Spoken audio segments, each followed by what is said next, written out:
So today we have an interviewee on today that really has an amazing and impressive story.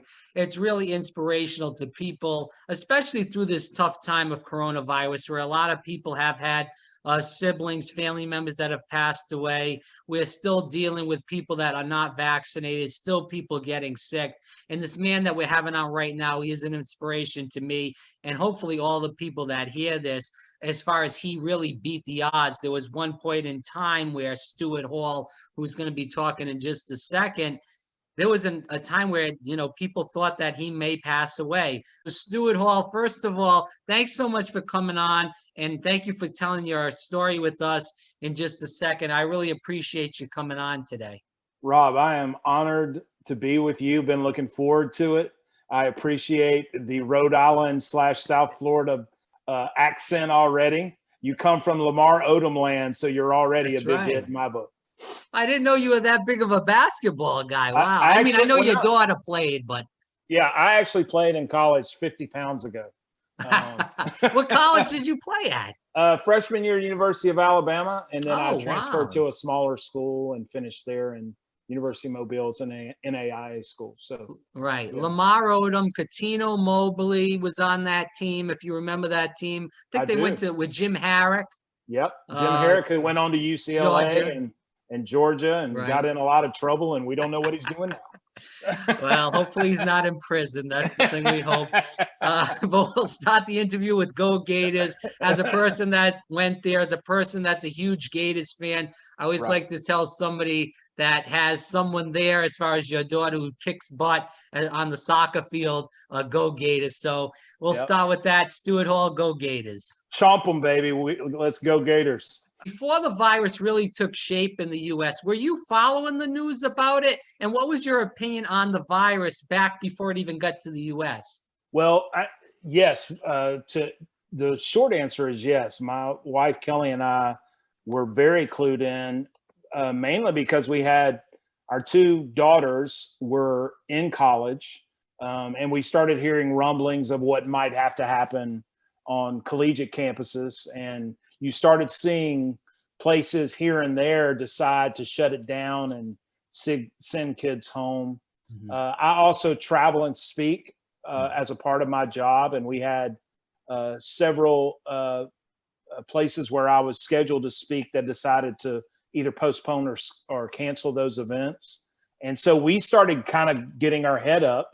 And in fact, right before I got sick, I did an event in South Carolina that we were actually hoping would cancel, but I'm a man of my word, and we had committed to go, and we went. And sometimes, none of us are 1,000% sure where I contracted the virus, but it does make you wonder if things were already in the air or how I contracted it, because I went and spoke at that event, and there were a ton of teenagers there, and in the middle of all that, the NBA had canceled their season. So all that to say, you're watching the news, the NBA does its thing, events are canceling. We started hearing rumblings that our children's schools were going to shut down. We actually had to move our oldest daughter. As we were talking off air, our oldest daughter played basketball at Rollins in Winter Park. Yeah. We had to move her home. So our antennas were up, but we, at the same time, almost like everybody else, in our wildest dreams, did we think, one of us is going to get it. And we certainly didn't think it was going to get as serious as it did. I want to talk about this. So, you did end up getting the virus. So can you just go in depth about that story, about the symptoms, and when you got, you felt like you had to check into the hospital and get looked at because you felt that you had this virus? Right. I'm a for a 52-year-old man, I'm a former athlete. I'm in pretty good shape. Yep. My wife and I try to exercise every day. Mm-hmm. The day that I really started going, something's not right. We walk a 5-mile track around the little town that we live in just north of Atlanta.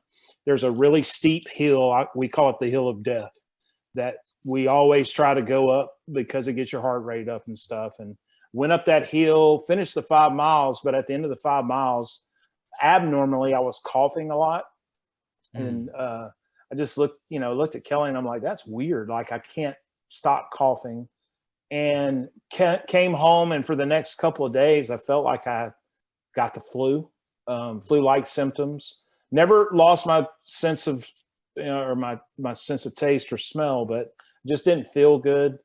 And we were at the same time watching the news and seeing things escalate. And so we finally decided, let's just go to the hospital. This was March the 29th. And for all of your listeners, it's probably important for them to remember that in March of 2020, this is very early on in our response in America to the virus. So we found out after the fact. So we go to the emergency room. Even then, as early as it was, they already had the PPP tent set up outside with doctors in full PPP garb. I had to get out of the truck. My wife had to go and sit in the parking lot. I went in. I didn't have enough symptoms. They didn't have enough tests to test me for the virus. We found out after the fact about 4 months ago that there were only 2,000 tests in the entire state of Georgia when I went in the first time. So, obviously people were just scrambling to try to figure out what to do. They took an x-ray of my chest. They told me their words, verbatim, Rob, we're 97% sure you have the virus, but because you don't have enough symptoms and because we don't have enough tests, we're going to send you home to self-quarantine. And that's what I did. I came back and lived in my bedroom and got progressively worse. But you're going back to your wife and, whoever else comes around you during the day or weeks ahead, and you could be getting them sick, not because you want to, but, unintentionally. So, well, I would submit that they all got sick. We all had the virus at some point. They just didn't get what I call the Shiite terrorist strain of the virus that I got, because they all had some sort of symptom, but low grade fever, felt kind of down for a couple of days, but they bounced back. And when they sent me home, their strict orders were, you're to quarantine and so is your family. I just didn't come out of my bedroom. And to be really honest with you, Rob, one of the emotional parts of my story with Cameron is that of our 3 children, we have a son. Our oldest is a son who had just come back from a 2.5-year stint in the Peace Corps. So he was home. We moved Chandler home from Rollins. We moved Cameron home from Florida. But one of the emotional parts for Cameron and I is that because her playing soccer at Florida, we wanted to make sure she didn't get the virus. So I didn't see her, nor did I talk to her the entire time I was in quarantine in the bedroom.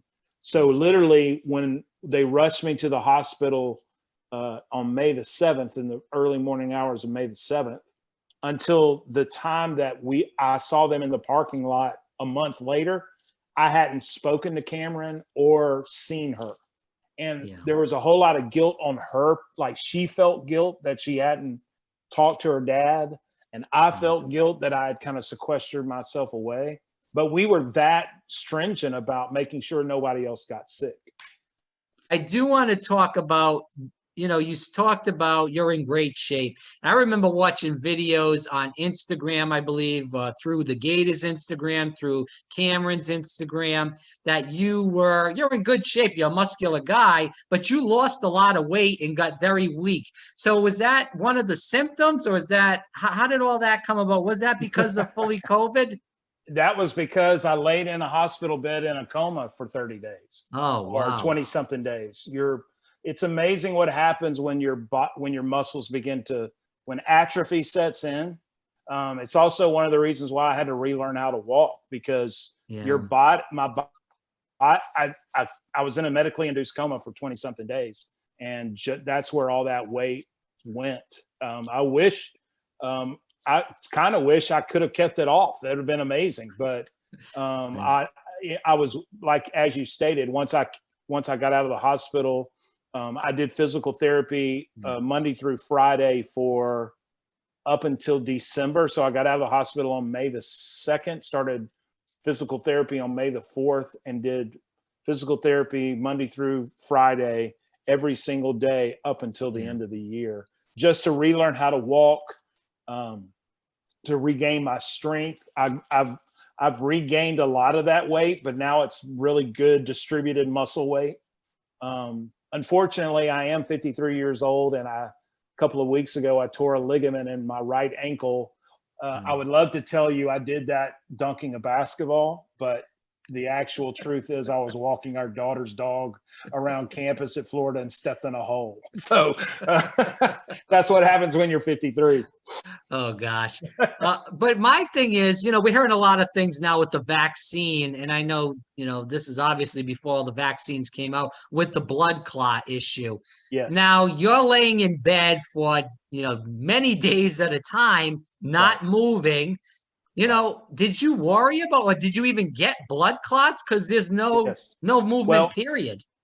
Part of our story, when we did go back to the hospital, so we went to the hospital on March the 29th, they sent me home. Yeah. My wife and our son rushed me to the hospital the early morning of April the 7th. And it was discovered once they admitted me, they immediately intubated me, but it was discovered that I was having a heart attack. That heart attack was COVID induced. It was not some pre-existing issue. But what the virus did to my body specifically, and Rob, I want to make this very clear to everybody listening. The virus attacks different people different ways. Some people have incredible pulmonary issues with their lungs. The way the virus attacked my body is it attacked my blood. It caused severe clotting in my body. So much so that my main artery was 100% blocked. It's interesting. My cardiologist has my heart on his phone. He shows people my heart when I came in that morning. And they put a stent in, put a heart pump on, because I was in congestive heart failure as well. But that was all COVID induced. I've been fully released from my heart doctor, fully released from my pulmonary doctor. But that's how the virus attacked me.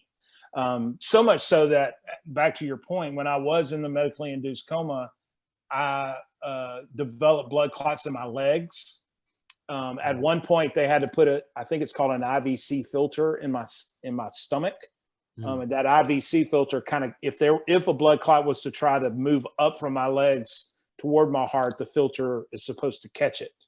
But yeah, so yes, being still that long, there were, the way my pastor describes it, it's kind of like whack-a-mole. Like you handle one thing, but another part of your body breaks down. You handle that thing and something else. So that's why it was precarious. And you were exactly right, as you stated a few minutes ago. There were several times, again, as my pastor says, where my family and he and my friends were mentally preparing for a funeral, because I had so many things wrong with my body as a result of virus. It's extremely scary. And I think it's really insane when people say that this is fake, it's just the flu. Apparently, and I know you stated this in a previous interview with someone else, those people don't know people that have COVID, or nobody in their family, I guess, because they wouldn't be saying silliness like that. It's really sick, I think, mentally, to say stuff like that. Rob, here's how I would respectfully respond to anyone. Yeah. There is no question. Hear me say this clearly. There is no question that COVID-19 has been politicized. There's Agreed. no question about that. But to say that it was an agenda from the beginning, and to act as if it's some sort of conspiracy theory, is way out of bounds. And here's who it's the most disrespectful to. If you think this thing is fake, you need to go and spend some time with nurses, ICU doctors and nurses, healthcare professionals who have literally risked their own life to save the lives of people who develop or contract the virus. My wife and I were in Odessa, Midland, Texas several months ago. I was speaking at an event there, and we come down out the elevator one morning for me to go and speak, and a bus it's a charter bus, Rob, and the bus is full of healthcare workers who are staying. They're staying in the hotel to keep their own families safe and working a COVID unit at a hospital. And my wife and I just stood there crying and giving them a standing ovation and thanking them. That's what I don't think the general public who, and I say this jokingly, but I hope it stings a little bit, the general public who's gotten a medical degree from the University of Facebook, when they say things like they say, it's so disrespectful to those people. So, and I say that with all due respect, because I understand it's a very difficult thing in the political, cultural climate we live in today to know who it is that we should listen to. Mm-hmm. And I just say, listen to the medical experts. That's who we should listen to. And you were sharing with me offline that you've gotten the Moderna vaccine. Yeah. My wife and I have gotten both doses of the Moderna vaccine. Mm-hmm. Our Cameron will get her second dose tomorrow. Our two other children have gotten the Johnson & Johnson, so they're done. But we still wear masks when we go into public places. And it's not, according to the science, which, the way I look at that, it's really, really simple. I use my cell phone. I have no idea how it works. Right. I trust the makers of Apple that they know how that works. I can't tell you how it works. I feel the same way about science. I don't know, how a vaccine works. I just trust science. And I am probably immune. The reason why I wear a mask is because of you. It's because of you. It's because of you. And as a Jesus follower, I am held to a higher standard than the law of the land. I am not held to the law of the land. I'm held to the law of Christ. And the law of Christ to me says, put you ahead of me. I'm going to put your well-being ahead of my own. That's why I wear a mask. It's that simple for me. And I don't get upset with people who don't, but it is frustrating when people want to make it a deal that it's really not. If you see someone wearing a mask, I would just highly recommend that you take a step back and consider that maybe they're considering you before themselves. You did take a drug that's pretty controversial, hydroxychloroquine. With that, and we heard President Trump talk about that. There was mixed reviews on whether it helped and whether it didn't. Can you talk about taking that drug and how it affected you in general? Yeah, I want to make a disclaimer before I talk about it, because if there's anything that my wife and I have shared after I got out of the hospital and we felt like God did a miracle in my life, and we felt a responsibility to more than anything, as I told you offline, more than anything, to make sure people understand the sacrifice that healthcare officials are making. Sure. The most controversial thing I've talked about is hydroxychloroquine. When we came home from the hospital the first time, they sent me home to self-quarantine. I progressively got worse. My fever was spiking 104. Kelly could get it down to like 101, 102 with Tylenol. Eventually we contacted my general practitioner, my doctor here in our community, and he put us in touch with an infectious disease doctor. And that infectious disease doctor prescribed me hydroxychloroquine. We took it because we trust science and we trusted our doctor. The problem is that I didn't sleep for 72 hours after I started taking that drug. It's insane. And you're not at all hearing me say that it doesn't work for some people. It certainly has proven itself to be a viable option for things like malaria, and that the evidence is there. But for me, all signs point to the fact that I already probably had the virus, and maybe I'd had it for longer than we thought. But it was counterproductive for me. I didn't sleep for 72 hours. My fever went away, but I couldn't sleep. My heart started racing. And so, that's my experience with hydroxychloroquine. since that time, we have three really, really smart, mature, inquisitive, curious children. Mhm. And they, along with Kelly and I, have done our research on what happened with the advocacy of that drug, and then the FDA and the World Health Organization coming back. And, here's what's crazy about that, Rob. There is evidence, and I can send you this if you want to put in your show notes, but there's Sure. evidence that a week before I took hydroxychloroquine, the Central Intelligence Agency in America, the CIA, sent out a memo to every CIA operative and personnel and said, do not take this drug, it's dangerous. That's documented. Yeah. But I do want to make sure that everybody understands that I'm not at all implying that it didn't work for some people. It simply was counterproductive for me. And we also need to make note of the fact that it has been counterproductive for other people who contracted COVID-19.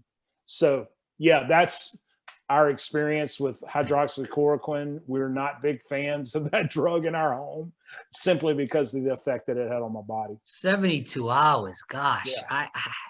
That's scary. And I tell a lot of people that, yeah, it was horrible. My wife and son brought a chair into our bedroom, and I literally would try to go to sleep in the bed. I couldn't go to sleep in the bed. I would go and sit in the chair. I would try to sleep in the chair. I just couldn't go to sleep. It was just so bizarre and so strange. So I'm thinking about, you're in that hospital bed for such a long time, and I know that you went on the ventilator, and I've heard stories, and you can correct me if I'm wrong if you didn't go through this, from a person that was on a ventilator, and they were having all these crazy dreams, hallucinations, things were going on, and it's scary. So can you talk about that, being like alone? And did you encounter any kind of hallucinations or dreams that were out of this world, in plain English? If you've watched any of the other interviews that we've done, right, you've heard me talk about this a bit. The last thing I remember cognitively and clearly is laying in my bed on April the 6th that night, watching the movie Creed, Michael B. Jordan, Sylvester Stallone. I'm watching that movie, and the next thing I remember is coming out of a medically induced coma in ICU 20-something days later. In my mind, Rob, and this is part of the reason why once I started coming out of the medically induced coma in the fog, I was so emotional. I thought that I was a part of a Mexican drug cartel war. I can remember our oldest daughter, Chandler, beating the stink out of somebody and turning around, and I could see her bleeding. I got caught in a Tyler Perry sitcom that I couldn't get out of. And literally they were holding me down, telling me that I couldn't leave the set. Now, here's what's interesting. Now that I've talked to Kelly about my hallucinations, there was probably a small sliver of reality. Now, remember, I'm in a coma. Yeah. The worst one was I was underneath a plexiglass floor, underwater, completely submerged. Yeah. I had an oxygen mask on, and I'm trying to find a way out. People are walking and talking above me, and I can't find a way out from under the water. So when we go back now and think about it, I probably, I'm thinking about, they had me in, I'm intubated, I'm on a ventilator. I probably at times felt like I was drowning. And they had to tie me down because I would move, because I'm having these hallucinations. But the crazy part, Rob, is when I finally started actually becoming semi-conscious and coming out of the fog, I'm in an ICU room and I'm remembering everything that I just had a hallucination about. So literally I was so emotional because I'm wondering, where's my wife and children? Because we just fought ourselves out of this drug war. And, you know, how did I get out from under the plexiglass floor? So you can ask, you know, my wife and kids and even the doctors and nurses. I was I would cry. Reminds me of when you're watching these movies and they have these, like when someone dies or there's a near-death experience and people are dreaming.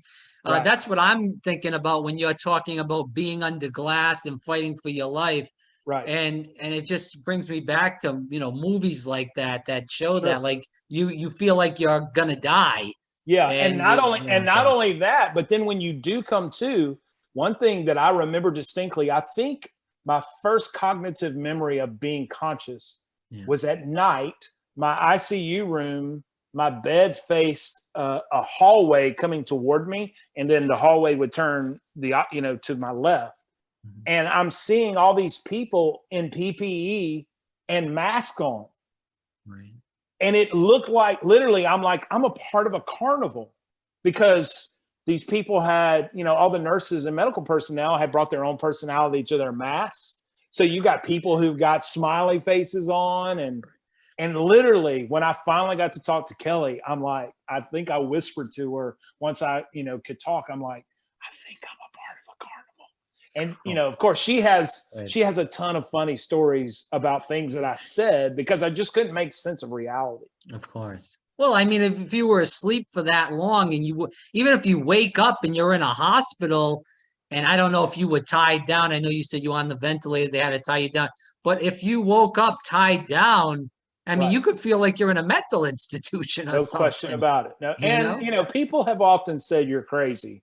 So, I mean, maybe they had discovered what everybody knew all along. I don't know, but.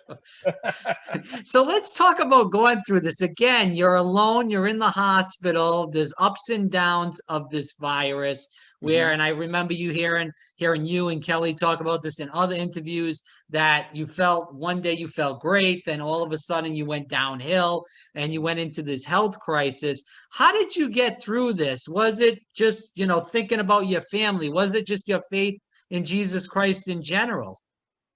Well, I have to give the lion's share of credit to men, women, boys, and girls, and tons of people all across the country that prayed and loved me home. There's no question that the prayers and beautiful thoughts of people who just, you know, they just all just held Kelly and our kids up. I tell people this all the time. My part was easy. I just laid there. I just rested. And then the hard part for me was once I came home and had to start doing physical therapy. Right. But it was the love, prayers, and then the other part of that, Rob, is the medical people, the medical personnel. We're very, very fortunate. I think this needs to be stated and understood. The hospital my wife chose was not a hospital that she chose because we had heard that it was better than other hospitals. It just happened to be the closest as she's going 90 miles an hour trying to get her husband to a hospital. Yeah. But we were very fortunate in that, and this is part of the emotional thing for me now, realizing that over 500,000 people have lost their lives to this virus. We just happened to choose a hospital that was really, really good. They didn't have a ton of patients at the time, which meant I had round the clock care. Our palliative care doctor, Dr. Syed, has told us stories that at the same time that I was in the hospital, there was a hospital downtown Atlanta that did not have as many nurses. They were overcrowded with COVID patients. And we have heard stories of a nurse being in one room and somebody flatlining in another room. And because of what nurses and doctors have to do to put on PPE, take it off, put it back on, by the time they got to that patient had died. It's gone, yeah. So that, to me, like that's why we have to give so much credit to the medical personnel. And there is no question, you know, and I don't want to get too deep into this because I know we can do that another time. Right. I don't believe that God promises us that he'll heal us. He promises us that he can. He doesn't say that he will. And as Kelly has so eloquently articulated through all the interviews she's done, she believed all along that God could heal me. The question was, would he heal me? Right. And then, you know, you have survivor's remorse and survivor's guilt because God chose to heal me. And why did he not choose to do that in other people? So that whole thing gets really, really emotional for me as well. But we're just, I mean, I say this all the time. I am undeserving, but so grateful. The only thing that I would say my part of it was, Rob, is that I had always told Kelly, because I travel a lot and, you know, you're always getting on a plane and all that. I was actually on a plane September the 11th, 2001, that morning. So we had experienced that scare. I'd always told her, if something happens to me, you just need to know I am going to be fighting my tail off to get back to you and our kids. And I think that was happening inside of me subconsciously. Once I came to, I was certainly like determined. I want to go home. I want to go home to my wife and kids. And that probably helped accelerate my healing. Do you have any issues right now that you know about from COVID? My left quad and my upper thigh, my left quad always feels like it's asleep. Like if your leg has ever gone to sleep. Right. My left quad always feels that way. So right now I'm hitting on my left quad and it feels like it's asleep. We don't know if that's nerve damage, but it's not a life-altering issue. I had LASIK surgery years ago, so my vision was really, really good. And as soon as I came out of the medically induced coma and started trying to text my wife, she had brought my phone to the nurses to give to me, and we would try to exchange text messages. And she literally thought I had some sort of neurological damage because what I would brain fog. Well, some of that, but more. But it wasn't really brain fog, Rob. My eyesight was affected and I couldn't see what I was texting. So I would text her some gobbledygook and she's like, what is wrong with you? But I got like reading glasses and everything's fine. So my vision's been impacted, my left quad. I do think the fatigue thing, as I mentioned earlier, I worked out 5 days a week from June to December. And about midway through that, the doctor, my physical therapist doctor, started noticing that I would hit a wall in training, and we decided to go every other day. We would work out hard one day, stretch the next day, and I think that was just a part of the fatigue. And then the last thing, I spent a lot of time standing in front of people and speaking. You can tell my voice pre-COVID and my voice, post-COVID is a little, there's some weakness in it. And that just is simply having a tube down your throat for a month. But other than that, to be completely candid, I'm just blessed. I mean, I don't have long-term effects. Now, something could go wrong tomorrow, but as of right now, everything's okay. So you counsel throughout your ministry young kids, adults too in general, that have been through many trying times. How are you going to apply this trying time where, to be honest, you almost passed away, to, these kids and these adults that are going through trying times in their lives? Such a great question, Rob. I would have to attribute our beloved Becky Burley at the University of Florida for this idea. For those of you that don't know, Becky is incredibly involved with an organization called What Drives Winning. We're a days past the Masters. So I would use a golf illustration. For those of you that don't know, a scratch golfer swings a golf club 72 times in a round of golf. It takes a golfer about 1 second to swing a golf club. So that means that a golfer is really only actually playing golf a minute and 12 seconds. You know how long it takes a scratch golfer to walk 18 holes? 5 hours. So think about this.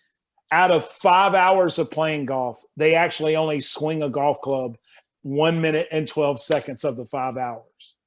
And I don't know if you're a golf fan, but I noticed this watching the Masters. I would tune in through Apple TV, and I would watch these guys on the driving range and the putting green before, and they're surrounded by all these handlers.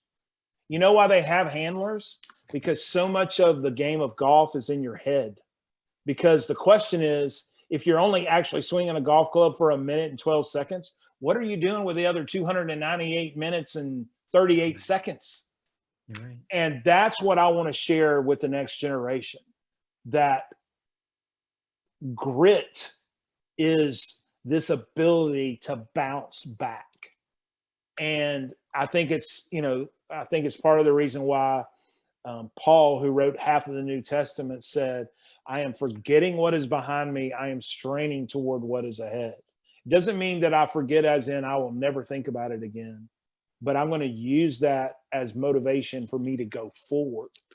I've been given a new lease on life, so I want to make sure that this matters. And the reason why that's important to the next generation, they're the most anxiety-ridden generation in the history of our country. They're the loneliest generation in the history of our country.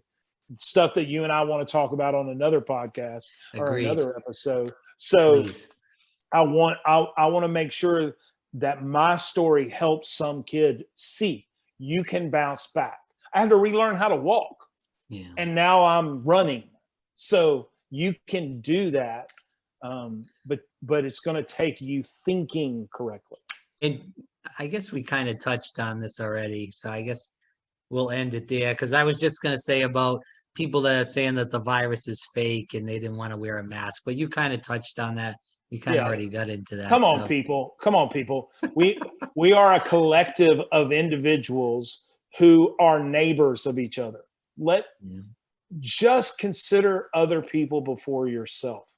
It is the low rung of humanity to just put a mask on. It's silly for us not to do that. And it does reveal like this deep, dark-seated thing in us about our rights. Yeah. And like, I understand our desire to be free, but no one is taking away your freedom. Right. Here's what scares me, Rob, is if this generation would have been alive when the Japanese attacked Pearl Harbor and Adolf Hitler is doing what he's doing in Europe, are we really the generation that have gone, you know what, I want to do this? The reason why the greatest generation is called the greatest generation, like this really gives me chills. I think about 15, 16, 17-year-old boys who lied to join the military to fight for their country because they wanted to put their country ahead of themselves. And it scares me that we don't want to do that now in the most simple way. I'll leave you with this. The millisecond that you start demanding your rights as someone who considers himself a person of faith, if you are a person of faith and you start demanding your rights, you have already moved out of the way of Jesus. Right. Agreed. 100%. You've already, I'm reminded of what Paul said to the church in Philippi. Let's have the same attitude as Christ Jesus. Well, what did he do? Who, being in very nature God, think about that. He's completely God. Who, being in the very nature God, did not consider equality with God something to be grasped, but he made himself nothing. Yeah. And he took the form of a servant. He said, you first. So the millisecond I go, our church should be able to meet. I don't have to wear a mask. Yes, I love Jesus. Whoa. Those two things are incompatible. Right. Those two things are incompatible. That's what I would leave your listeners with. All right. Well, let me know. Hit me up. Yeah, I will. Thanks, Stuart. I appreciate you, man. All right, Thanks brother. so much. Appreciate you. Yeah.